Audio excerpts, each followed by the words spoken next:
And we are live. Welcome to NBA Live Before Lock. It is Monday, April 28th. I am Josh Engleman. I'm joined by Greg Ehrenberg. Brought to you by us today. Cleveland, Miami, Houston, Golden State. Only 2 games. We're going to have a lot to talk about.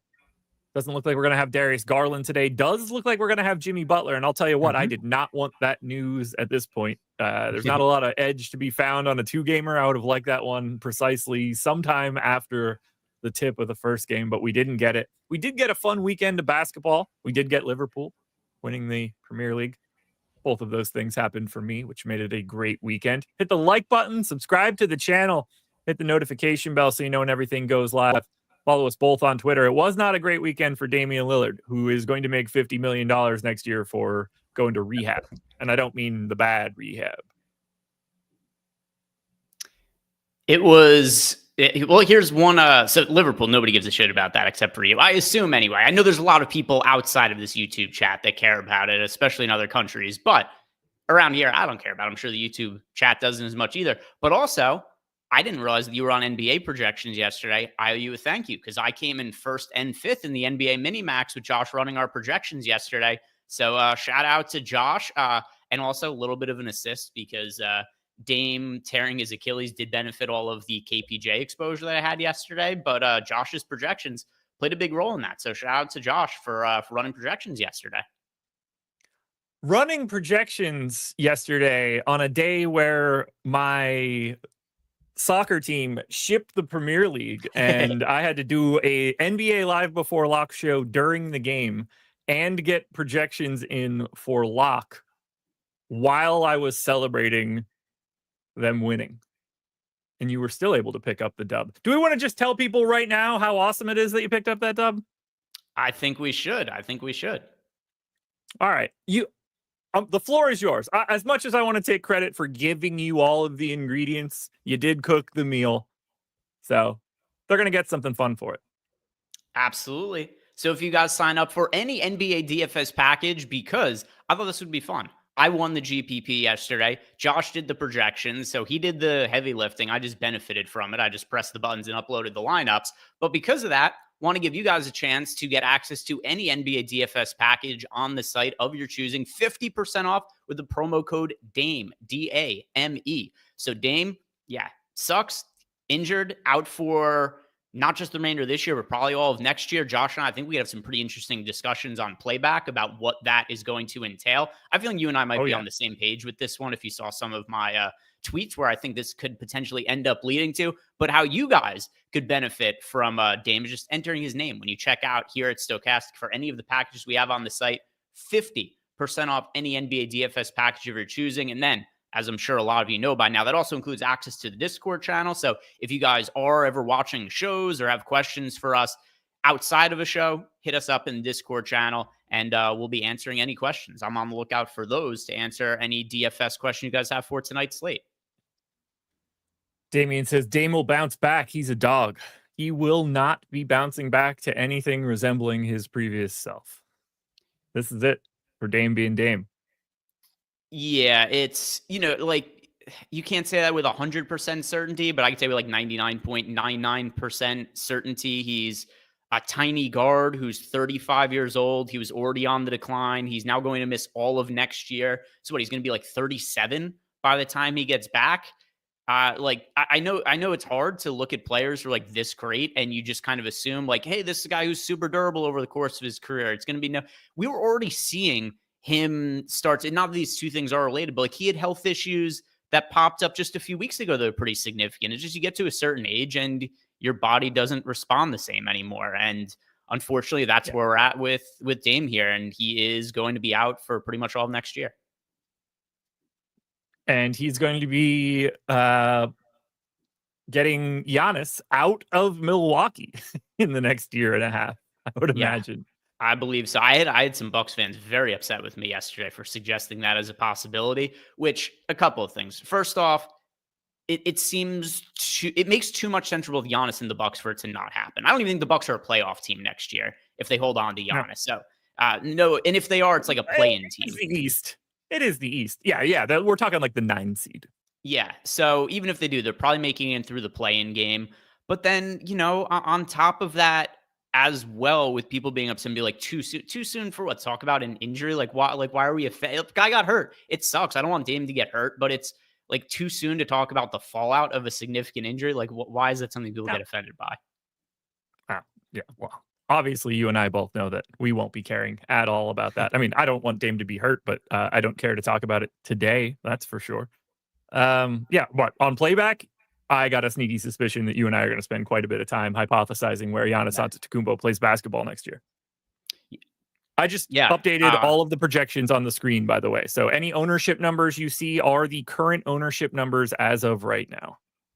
Yeah, we've got the projections are updated, so we could get right into talking about the Cleveland Cavaliers. And this is something that, we already had to cover a little bit on Saturday. I was on the show with EMAC with Bellman out over the weekend, and we had the same situation. Darius Garland got ruled out, and I think there's the same edge today as there was the other day ago. I don't know how many people are going to join me on this, but the first thing that stands out to me, Josh, I assume you want to just start by talking about Cleveland since we just got the update and Garland. Yeah. But by the way, Garland hasn't officially been ruled out, but he's not going through warm-ups. So this is the same thing we saw on Saturday. Wasn't going through warm-ups. Then like 20 minutes later, we found out he was going to be ruled out. So I high degree of certainty, I say Garland isn't playing today. Is that where you're at as well?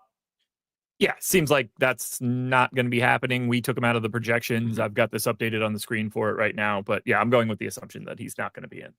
All right. So the couple of things that stand out to me about this, well, I should say like three things. First off, Ty Jerome with Garland out, he goes from a guy who wouldn't matter on the slate to all of a sudden a serviceable play off the bench. He's not as cheap as he was the other day. But still, at 5K and on a 2-game slate where there isn't all that much value, he's going to be somebody who I presume we're going to end up getting to. One thing that stood out to me as a surprise, or two things that were a surprise to me when looking at the on-off court numbers from Saturday. Not really a big boost for Donovan Mitchell. It basically does nothing for him. He's kind of the same guy with Garland on or off the court. The guy who really benefits that Sportsbooks made no changes to his props to on Saturday is Evan Mobley. Evan Mobley scores 24 points per 36 minutes with Darius Garland off the court this year. His points prop is 16.5. Same situation we had the other day. I bet the over on Mobley's points, played him a bunch in DFS. He cleared his points prop fairly easily. For DFS, it was annoying because he did get off to a slow start, but then he was killing it in the second half. He's playing really well. But then the game turns into a blowout. So if you look at the fantasy output, you go like, oh, he scored 35 at an 8K price tag, don't want to be playing him. But you also have to consider he missed a chunk of the fourth quarter because the game was a blowout.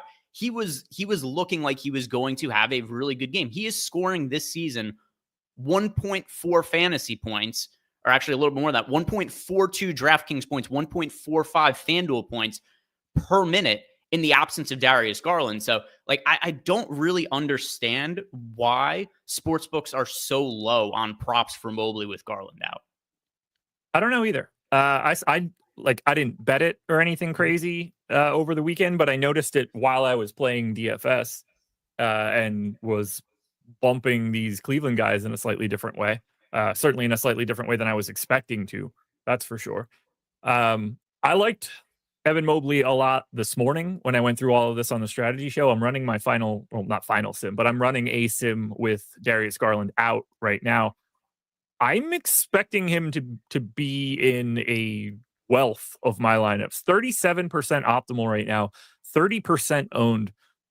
That's a pretty big gap from a leverage perspective. 8K, you get some flexibility. Price tag's not that much of a problem. He's 5th in the boom bust tool on the DraftKings side. He's 6th on the FanDuel side. I'm expecting when I pace my lineups in here that he's in 50% of my stuff. Okay.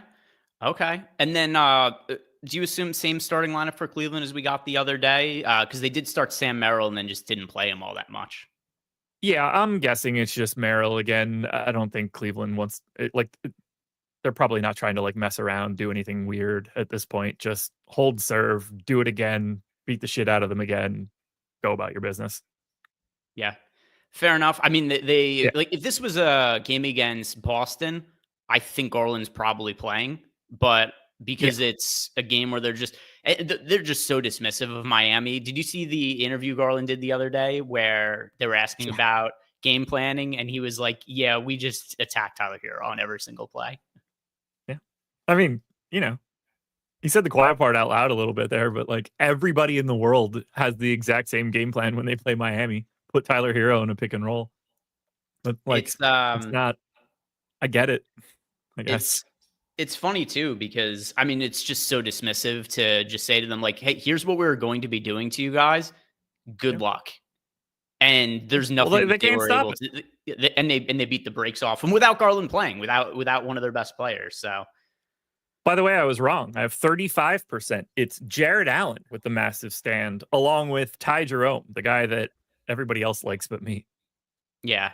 So with Ty Jerome, if you just looked at him on the surface, if it's like, hey, 26 fantasy points in 24 minutes at 5K, that's usually not a guy who would be all that interested in, but it's a 2-game playoff slate where it's just really hard to find serviceable guys to be rostering. So I think he's somebody who's going to be hard to get away from, because like, who else are you playing for a relatively cheap price point? Like, Max Strus will show up in lineups. Let's see, what is maybe Sam Merrill is somebody who will show up in some lineups as well at $3,300 just because he's so cheap. Although I'm not like super thrilled about rostering him after he barely played the other day. But it's hard to find cheap guys. It's hard to find cheap guys. And Ty Jerome has like some sort of a floor that doesn't exist with other guys who are in the value range. Yeah, the minutes aren't going anywhere. Like, they're also probably not going to go up either. He just kind of plays what he plays, and you hope that he plays well. But he's a good per minute dude. It helps that the role is established. It helps that Garland is not there. Like, you just feel better about it. In theory, he can fall into additional minutes. Like, what do you think the closing lineup for Cleveland is here? Probably Hunter in the 5th spot? Or, like in theory, Jerome if he's cooking? Yeah, it's going to be Mitch. So here's the easy part. Mitchell, Strus. Actually, I don't even think it has to be Strus. Mitchell, Mobley, and Allen, and then just whoever the 2 other role players are playing best for the day. Like, if Strus is hitting his shots, it could be him and Jerome. If Hunter's hitting his shots, like Hunter was crazy good the other day, then you get a situation where like they go Strus and Hunter. They could go Hunter and Jerome. Maybe if Sam Merrill is really cooking and knocking down his threes, maybe it's Sam Merrill who ends up in that closing lineup there. I think the most likely closing lineup is Jerome, Mitchell, Hunter, Mobley, and Allen. Okay. But that's just me also kind of like projecting who I think is most likely to play well. You think it's Jerome over Hunter? No, I think it's Jerome and Hunter over Strus. Oh, you think no Strus? Yeah. Gotcha. Okay. Gotcha. Dean Wade's grabbing a little bit of ownership. That's very much a 2-game play. Large field maybe, but they've kind of been putting him on the back burner a little bit. His skill set is not really necessary for this series. There's nobody big on the opposite side. Like, I think we see a lot more Dean Wade in a Celtics series than we do in a Miami series. A lot more opportunities to guard in that spot. I have a little bit of Merrill, nothing crazy, but I'm over on Mitchell, over on Strus, over on Mobley, over on Allen, double Hunter, double Jerome. It's just Jam City for me for Cleveland. I assume they're my most exposed. Yeah, it's not even close. I have 296% of Cleveland. My guess is the ownership on Cleveland is going to come up a little bit because we have it 249 optimal, 210 right now. I'm guessing there's still some fog in the Garland stuff because for me to be breaking away on Cleveland this much right now, my guess is it equalizes a little bit. Let's see. What is I'm looking at some of the ownerships for the individual players here where we've got Mitchell 43%. Let's see. Where's Mobley? Like Merrill probably comes up a couple ticks if he is the starter. Yeah. I mean, the other part of this too, though, is like what I was referencing before, sportsbooks didn't really make a big move for this. So Yeah. I don't even know how much this is going to like. I You think do this think it is comes more up maybe we a like little bit. Cleveland? Yeah, You it's think like it's more I we think like Cleveland? Okay. I think though I think some of these guys will come up a little bit, but I don't think we're going to see these guys like crazy, insane No, popular or anything like that. no, but I could see like 2 to 3% more pretty much across the board, save for Mitchell, I guess, on a refresh. And their team ownership goes from like 210 to 230. Because technically speaking, like Darius Garland is not out of everything. I mean, he's out of our projections, but like he's not just like out. Yeah, that's true. There could also be when he's officially ruled out, maybe also like, I bet Mobley over 16 and a half points minus 113. Like maybe we see Mobley like 16 and a half points, like minus 120 or minus 125 when Garland officially gets ruled, Yeah, which by the way, I would still think is way too low, but maybe something like agreed. that happens. And that kind of changes what ends up, uh, the projections and then ownership. Maybe like that's something that influences, at least to a small degree, what it is that people end up doing. Is there anything on Cleveland you don't like today? Ooh. Like of the dudes that play, like do you have any sort of like negative connotations to a Cleveland player? All right. Let me go back. And so, in general, the answer is not real. Like, there's not one guy who I look at and say, oh, the field shouldn't be playing this guy who they are getting to. But at just like a little bit of inclination on my part. Jared Allen got off to a crazy hot start the other day. I do think there's a chance that Jared Allen comes in higher owned than what his ownership projection is, and Mobley comes in a little bit lower owned.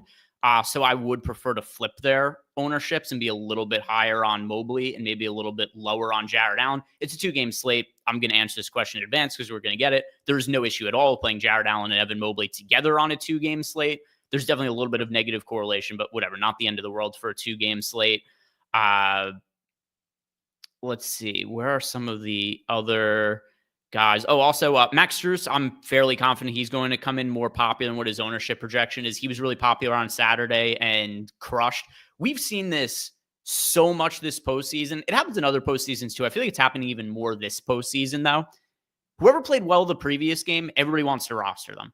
Whoever played poorly the previous game, nobody wants to roster them. Like we saw, Gary Trent was in the exact same spot last night as he was in the other day when you and I were doing the playback show. We're like, hey, well, let's try to swap to Gary Trent here. What happens? Gary Trent scores the most fantasy points Gary Trent is ever going to score in his entire life. We get to the next slate last night, and everybody's like, oh, we have to. Gary Trent being 40% on was just asinine last night because it's like, why should Gary Trent ever be that popular? It was only because he played well the day before. So, or the game before, I should say. So, with that in mind, I suspect Strus is going to be more popular than what his ownership projection is.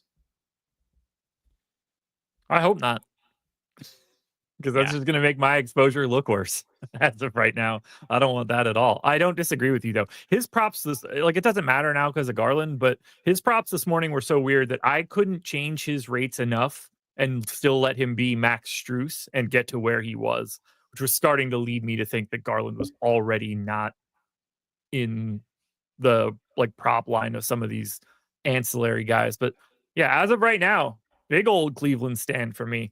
FanDuel side for the Cavs, Donovan Mitchell ranks number one. He's 50% owned, 57% optimal. Mobley and Allen are both 30% owned. Hunter and Jerome are in the low 20s. And then you get Sam Merrill around 15, Strus sitting at 25 as well. Pretty similar across both sites. Nothing, like little intricacies here or there, but like they have the exact same color formatting on each player on both sites. So I can't say that it's all that different, at least based on our boom bust data. I don't have too much else here We to did say just run about a Cleveland. I have a lot projections more Donovan update. Mitchell right now than I did earlier.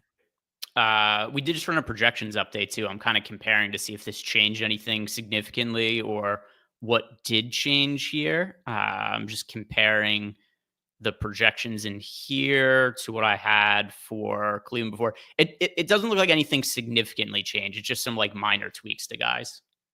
Okay. I'll wait it out on any ownership updates before I grab it. You want to talk a little bit about Miami? Let's talk about Miami. And yeah, Rich posted in chat. He said micro tweaks as odds update posts closer to lock. Yeah, makes sense. Makes sense. And then he said the next ownership run is going to be decent changes. All right, so I'll give it. I was going to kick off another Sims run. I'll wait until that ownership update comes because yeah, Rich said that one could look different. Well, the Miami Heat are trying to save their season. Probably not going to happen. But we are going to be rostering some of their guys, or at least some people are. 45% ownership coming into Tyler Hero. He ranks 7th. 43% ownership coming into Bam Adebayo. He ranks 3rd. The two best players on Miami are pulling quite a bit of ownership. Greg, are you getting those guys? Because I am half the field or less on both. Yeah, so in terms of, I can't speak to the actual ownership I'm going to have because I'm going to have to run an update for that. But sure, here's something that I do believe is probably going to end up being the case. I think Tyler Hero and Bam play a shit ton of minutes today, considering they're down 3-0. Bam played over 40 minutes last game, and it was a blowout. Like, he had no business being on the court at the end of the game, and they eventually did pull them out. But he was, let's see, how many minutes was he on pace to play in that one? Bam was pacing to play. Yeah, he meant we 45. We were going to get nearly an entire game out of Bam. You can't project him for that many minutes, but my intuition is that that's what he's going to be getting somewhere in that name. He played 42 and a half the game before. In the play-in games, he played 35 and a half against Chicago. That was also not a competitive game. The game against Atlanta, although keep in mind that game went to overtime, but he played 44 and a half minutes. I think we're more likely to get over 40 minutes of Bam than we are to get under 40 minutes of Bam. Yeah, unless guys just beat the shit out of him again like they have for the past 85 games. That happened last game, and he still played over 40 minutes. It's true. It's true. I mean, yeah, Tyler Hero never left the floor in the second half. He felt like he was getting coached by JJ. Same for Davion. I get it. It's hard to give those guys those projections. I'm going to give Tyler Hero and Bam each a few extra minutes relative to how we have them projected, which I do assume is going to get me to a decent chunk of both of them. Interesting. Okay. I don't know what to do with them because right now I'm fading them. And in my mind, I want to fade them. I think Miami loses the game. I think their season is over. If they're going to lose, I don't think that they're losing on the backs of good games out of Tyler Hero and Bam Adebayo. At the same time, it's a 2-game slate, and like those guys are both fantasy point per minute, really good options. They could just win. Like, just because I think Cleveland's going to win doesn't mean they do. I could see myself giving them both an extra minute apiece, letting it rip, grabbing a little bit of extra. Because I don't think I need 17% of Tyler Hero, but I guess you can't play everybody. But I'm fading, like, for everything I have of Cleveland, I'm fading the shit out of this Miami team. 17% of Hero, close to half the field of Mitchell, 5% of Wiggins, half of Bam, nowhere, 2% Highsmith. The only guy I got is my boy Nikola Jovic. And the last time you and I watched that guy play, he broke his face. It is true. We were talking about how big his stupid nose is, and then maybe 8 seconds later gets elbowed in the face and just shatters it. So one other thing as well that kind of pertains to the Heat wings and Andrew Wiggins to an extent as well is it's hard to feel great about the playing time for any of those guys.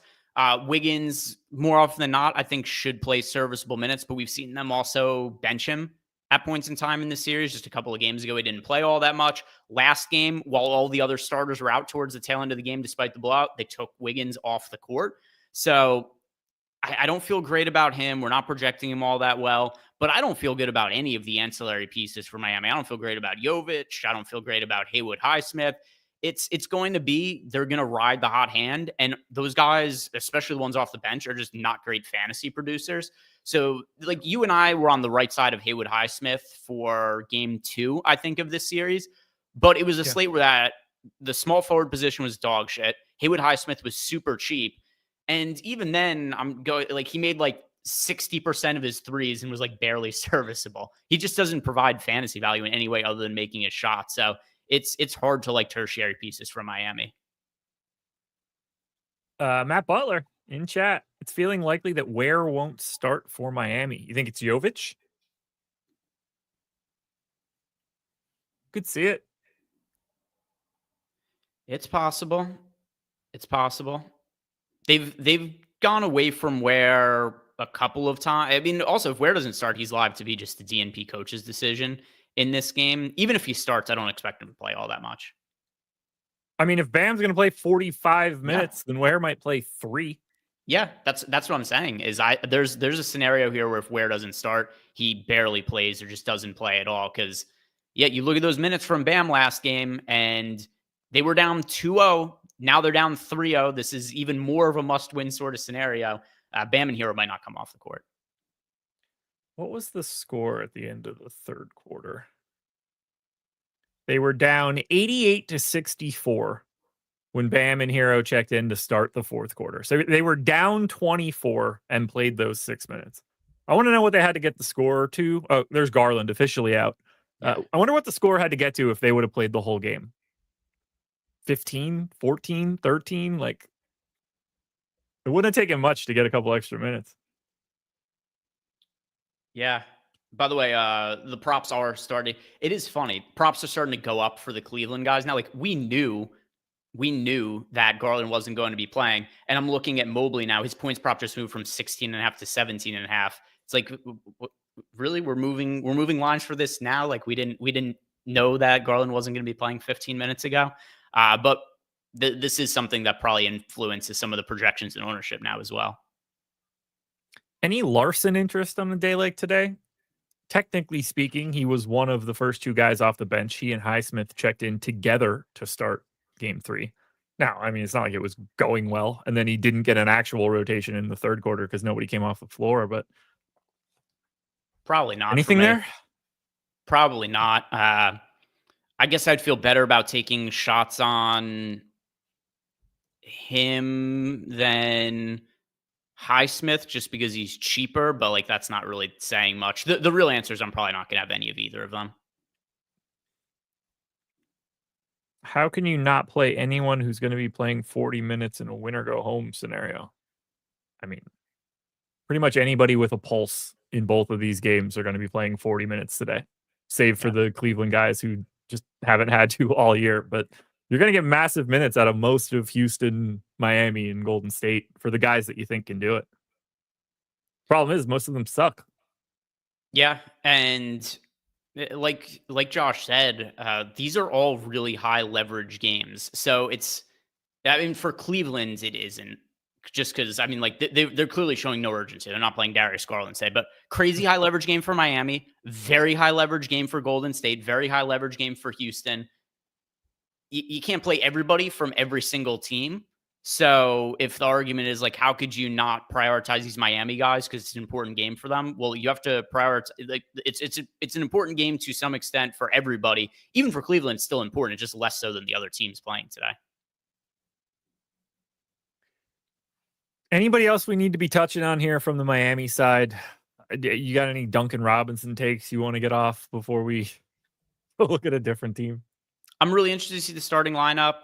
Like you said, Matt brought it up in chat that Ware might not. I have no clue what the starting lineup is going to be. Like my best guess is that Ware starts, but it's a really light assumption. I wouldn't be surprised if their starting lineup looks different. I wouldn't be surprised if Cleveland's starting lineup looks different from the other day. These lineups are going to be important. Alrighty, well, hit that like button if you haven't done it yet.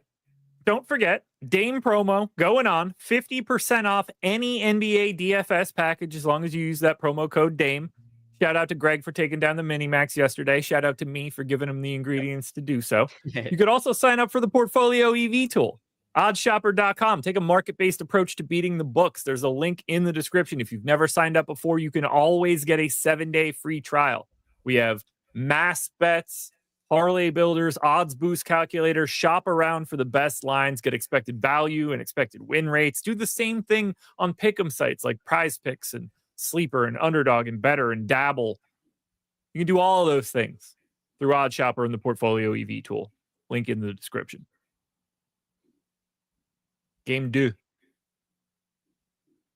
The more fun game. Rockets. Yes, very much so. Houston Rockets 4-point dogs in Golden State 203 total. Allegedly, seems like Jimmy Butler's going to play today. But we're going to talk about the Houston side first. This team's offense sucks.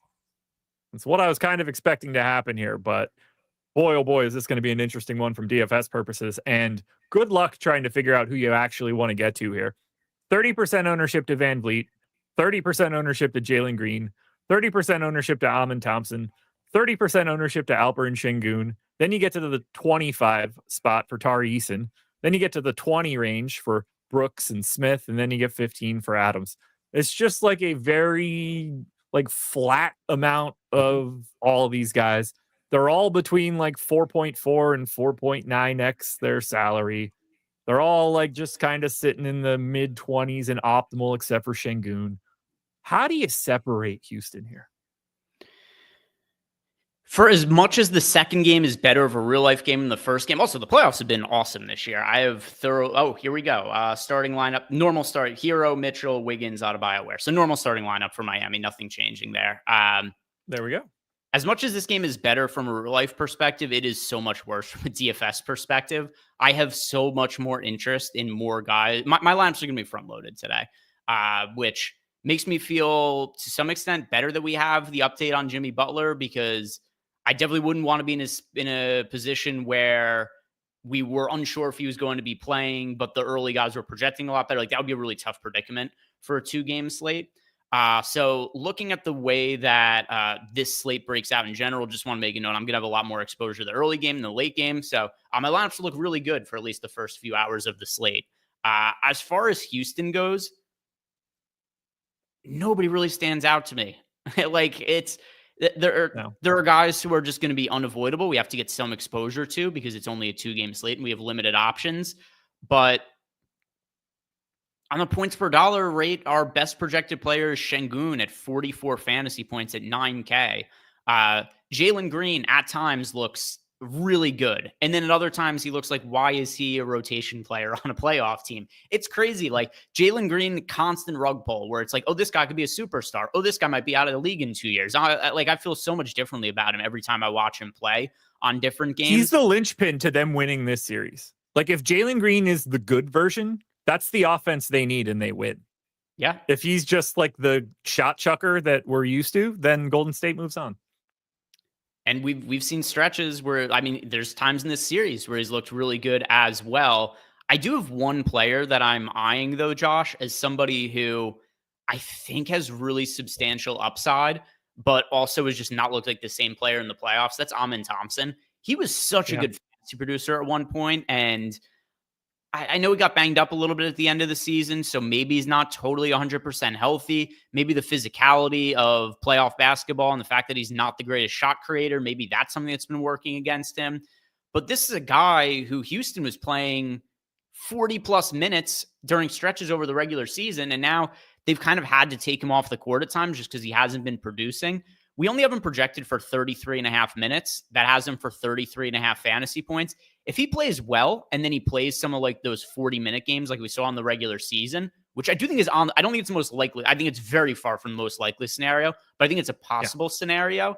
To me, he's the guy who has the most upside of any of the players on this team relative to their price point. His odds of reaching that ceiling are not all that significant, but there's a chance he's a really good game.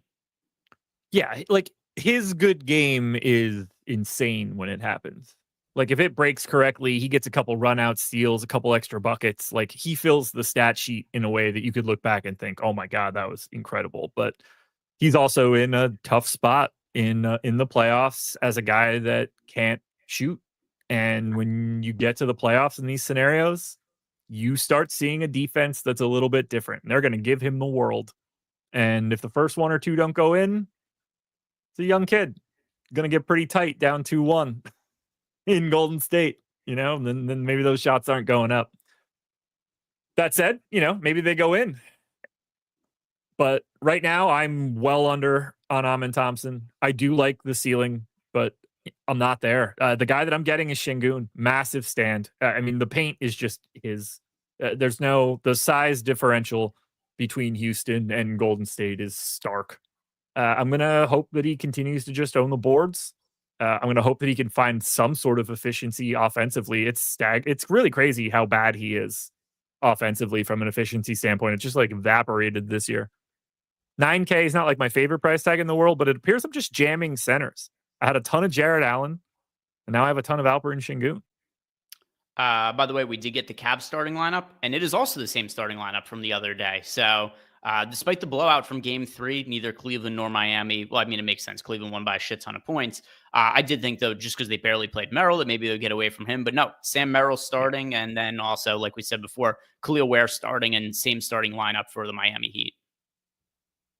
Good deal. I'm so happy. I had like 2.5x the field of Fred VanVleet this morning when we got this bad boy started. Certainly did not want that experience. I mean, he's basically just like not participating in the game at this point. Every one of his rates are just like a roller coaster, straight down. He was so good in the first quarter the other day.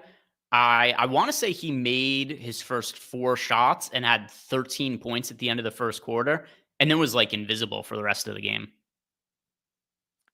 He had a 20% assist rate this year. That was down 10% from last year. Yeah. His assist props, Şengün, whatever. His assist props are like 4.5 now. If I remember correctly, at the start of the year, he was a guy who would have like 6.5, 7.5 assist props.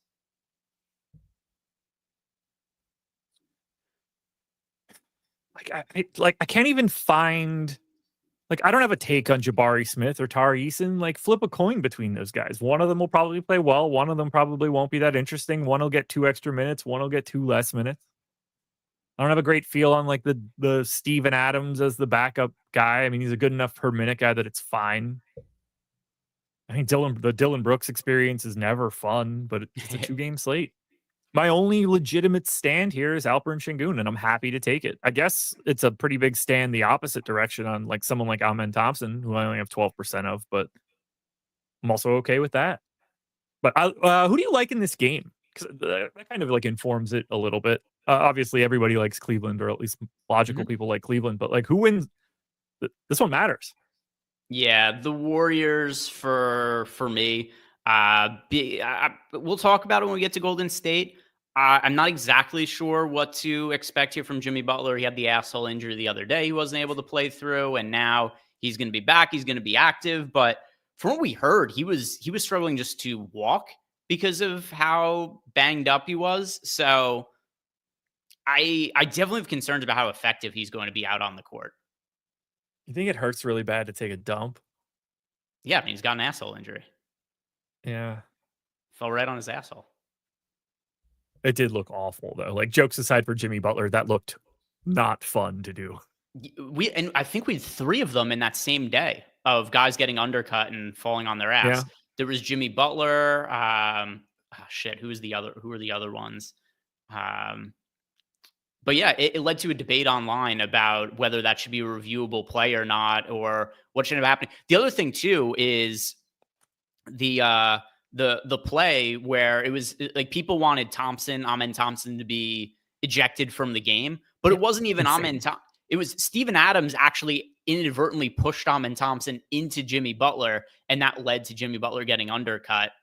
But yeah, I mean, we've had a handful of those dangerous plays in the playoffs, but at least as far as it is going to apply for my particular lineups for this game, Josh, as we move over to the Golden State side. And by the way, I do expect Golden State to win, obviously. Even if Jimmy Butler isn't 100%, I think it helps that he's back.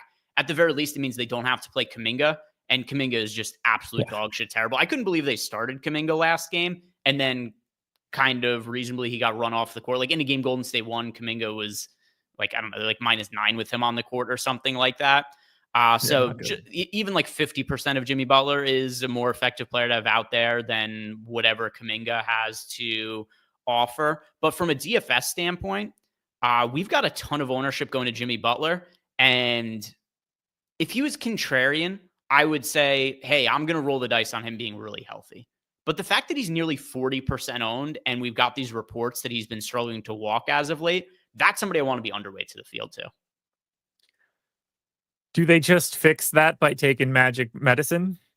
And it's just like, hey, buddy, you don't feel your ass for the next 3 hours. Have fun. Like, that's what it's going to be, right? Like, he's not going to be in pain. You're saying they're going to put something in it to make him feel better? Yeah, he puts in like a He puts in what's the thing that Portis got popped for? He puts in like a tramadol butt plug, and it's just like slowly but surely leaking out pain medication into his anal cavity. It's like a vodka tampon. Right? Hey, whatever it is that gets him through the game. But for me, like I said before, it seems like he is being played by the field as if he's 100%.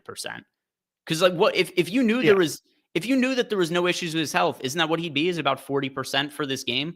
So that makes me want to undercut him, and hopefully whatever remote control device they're using to make him feel better won't make him feel good enough to play well today. All of the ownership numbers that you see on the screen right now are updated as of 7:07 p.m. That was our most recent projections and ownership update. I got a ton of pods today. I think he's probably like one of the easier guys to click on. I didn't even think it mattered if Butler was in or out. The minutes are just there. He's got the good positional eligibility. He's like a way easier to click Ty Jerome.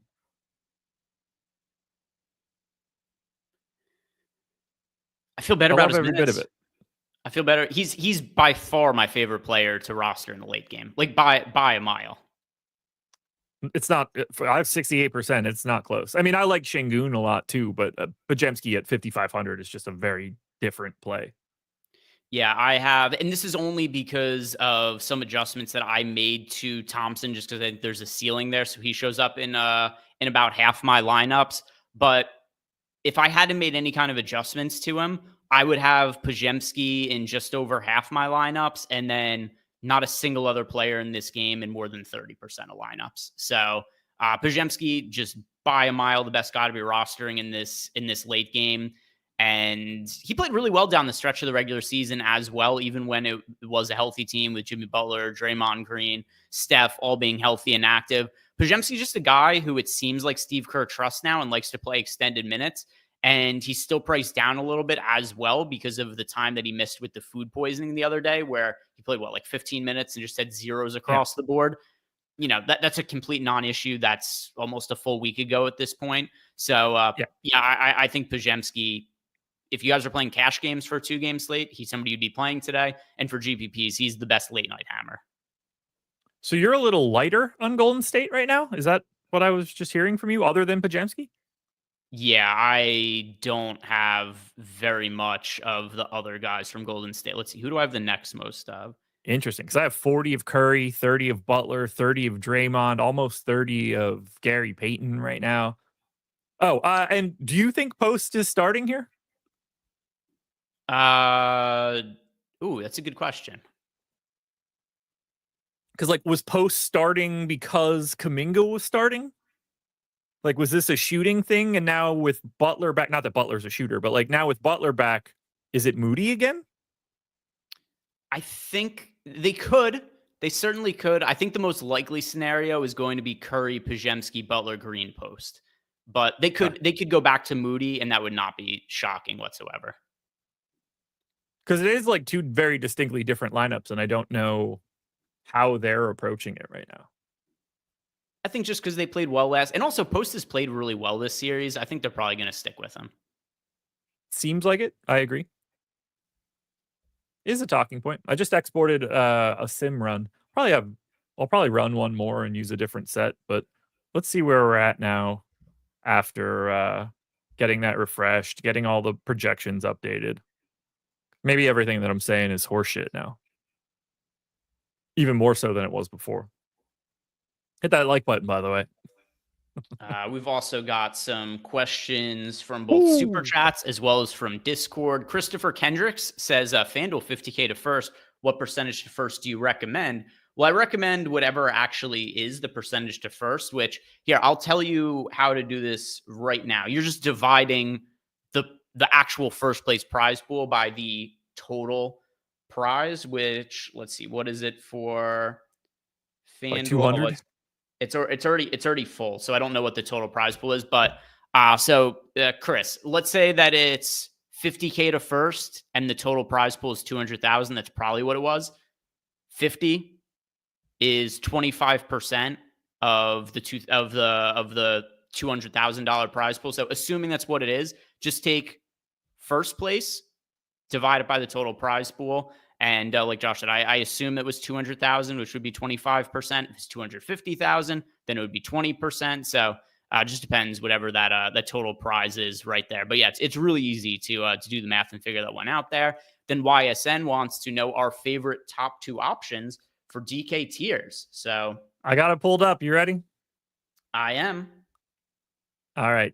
Tier 1, Steph, Şengün, Bam Adebayo, Donovan Mitchell. All right. So for myself, that is going to be Steph and Mitchell. Oh, yeah. Top 2. Give me Steph and Şengün. Okay. Yeah, it's definitely Steph, and then it's super close between Mitchell and Şengün. I lean a little bit towards Mitchell, though. Hero, Mobley, Amin Thompson, Jalen Green. This one's very easy. That's Mobley and Hero for me. There is no other answer for that one. Tier 3, Jared Allen, Andrew Wiggins, Fred VanVleet, Draymond Green, Davion Mitchell. I get why, but it is funny that Davion Mitchell is in the same name as is like in the same breath as these other players. I know. That is he's not the answer me, though. Jared Allen and Draymond Green. Yeah, it's Jared Allen and Draymond Green for me as well. Wiggins is close, but I have a lot more of Draymond. That's a different thing, but whatever. Eason, Pajemski, Jabari Smith, Brooks, Jerome, and Strus. I mean, this is very simple. Pajemski and Jerome. Yep. Hunter, Kuminga, Ware, Jovic, Hield, Moody, Post, and Highsmith. I mean, it's just DeAndre Hunter. Yeah, I'm trying to see. I know he asked for 2. I'm trying to see who the other one is. I keep forgetting it's 2. It's Jovic for me. Yeah, I'll say Jovic. I don't feel great about any of those other guys, though. And then tier 6 is dog shit players. Either Steven Adams, Gary Payton, or Sam Merrill. That is Payton and Adams for me. It's 150K to first, so it's 33%. Christopher Kendrick sent us another super chat. There you go, brother. There we go.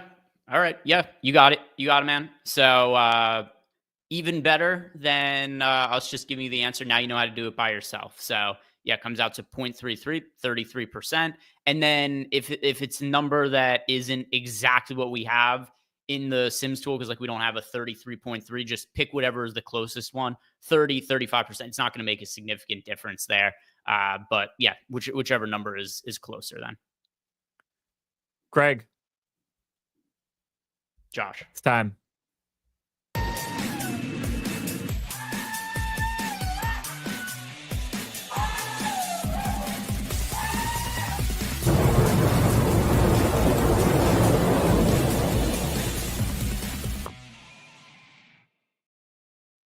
Nuke of the night is upon us. Yesterday, I gave out a Mount Rushmore of nukes. 2 of them were good.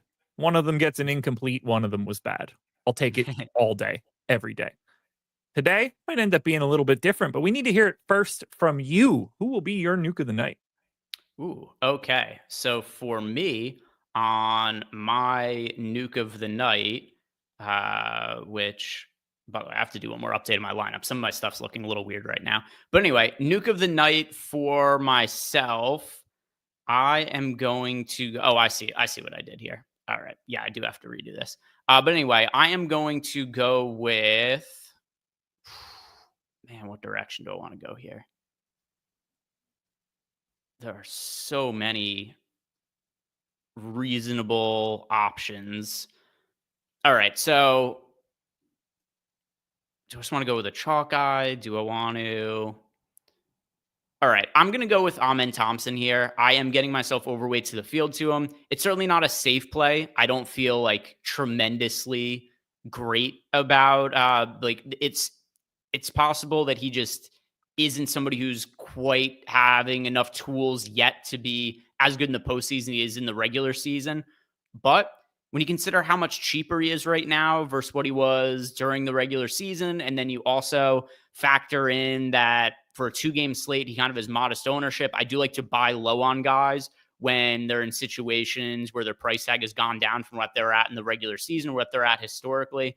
I'm overweight to him. I'm going to be taking shots on Amen Thompson today, but I don't have like a surefire guy that I feel great about for the segment.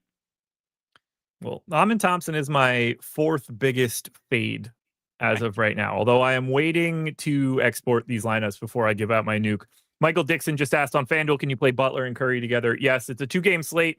If anybody has any more of those questions, the answer is yes to any 2 guys that you give us, no matter what. Yeah, You don't even have to tell me who they are. For 2, like unless you're playing somebody who's like not going to be in the rotation, like we've projected play 0, there's a pretty good chance that they're somebody who's viable and relevant. All right. Lineups are exported. Table is refreshed. My final exposures are... And I'm not going to give Pajemski because I know I'm going to be most over the field on him, but that feels cheating. Yes, I am most over the field on Brandon Pajemski, so I'm going to go with my number 2. Head on over to the center position and watch Alperen Şengün give Quentin Post and the Golden State Warriors the business on the boards. While I'm more over the field on Brandon Pajemski, I am at 63% Şengün. We are projecting 31% ownership. Alperen Şengün, nuke of the night. All right. Alperen Şengün. Yeah, no issues with him as a pay up option at all. I just preferred some other guys, but like there's a lot of guys you can make pretty reasonable stands on for the day. We also got some questions from Discord. Captain Akella says his wife is making him spend time with his own family today. Oh my God. He wants to know who is the one guy who we think that he needs in a single entry today.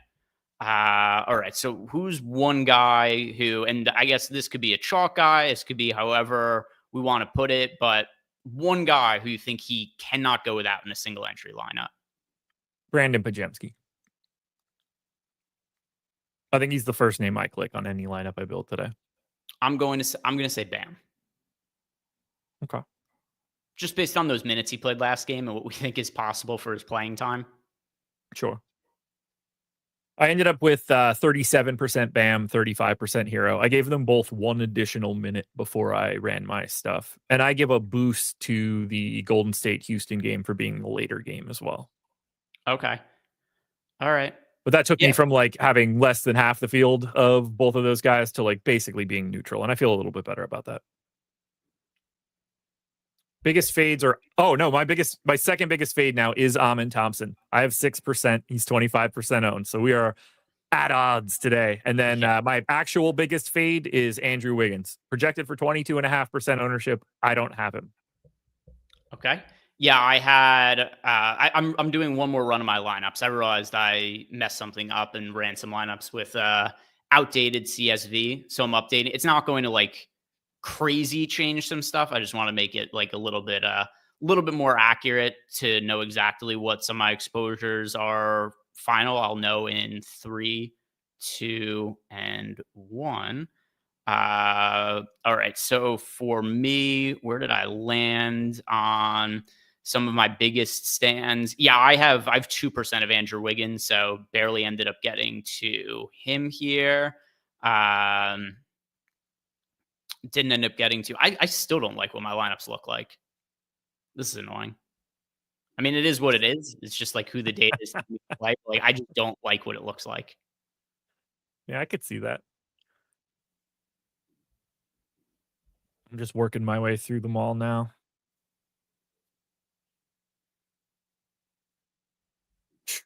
Two gamer. What do we got tomorrow? 3? I think so. Tomorrow we have... Oh, no.